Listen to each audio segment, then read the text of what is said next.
All right, guys, let's take a look at problem number 7. Problem number 7 says, what average force is needed to accelerate a 7-gram pellet from rest to 125 meters per second over the 0.80 meter length of the barrel?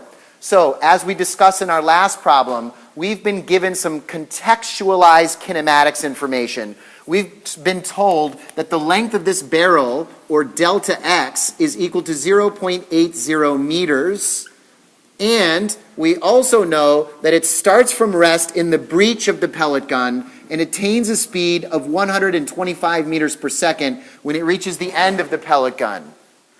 What information have we really been given? The stuff for acceleration. We've been given some kinematics variables that will allow us to solve for acceleration. In fact, it's the exact same setup as problem number 9, which involves the catcher's mitt. So I'm going to say Vf squared is equal to Vo squared plus 2a delta x, and again solve for acceleration, which then becomes Vf squared minus Vo squared divided by 2 delta x. I'm ready now to substitute where the final velocity is going to be larger than the initial velocity. That becomes 125 meters per second. And then I squared the whole thing, minus 0, which is the initial velocity, divided by 2 times 0.80 meters. So I now have an acceleration that should be excruciatingly large. This should be absolutely massive. Did anybody calculate that and get a value? Elizabeth, what'd you get? You said 9,000? 765 meters per second is equal to the acceleration. If we wanted to express that answer in terms of g's, how could we do it?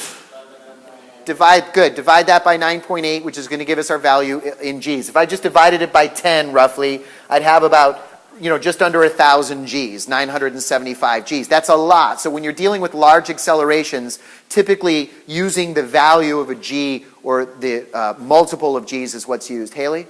This is a really simple question. Is that the only kinematics equation you can use for problems like this? No, you can use any of the 3. We need to get A, and A gives you, A can be, it appears in all of these. So for example, let's say they didn't give you the displacement. They just said that the bullet gets to the end of the barrel in 12 milliseconds. So if we know the initial and the final velocity, and we know the time that it took to travel through the barrel, then we can also find the acceleration, in this case, by using the second kinematics equation, which would be Vf is equal to Vo plus At, since we know T, Vo, and Vf, but we didn't know delta x, for example. Make sense? Okay, now that we have the acceleration of the pellet, we can then establish our dynamics equation. We're going to go ahead and draw a free body diagram. What are the forces acting on the pellet? What's one of them? Gravity. What's the direction of gravity? Always downward. What opposes gravity? Normal force. These are equal and opposite. And there's one more force. We're going to ignore the drag force.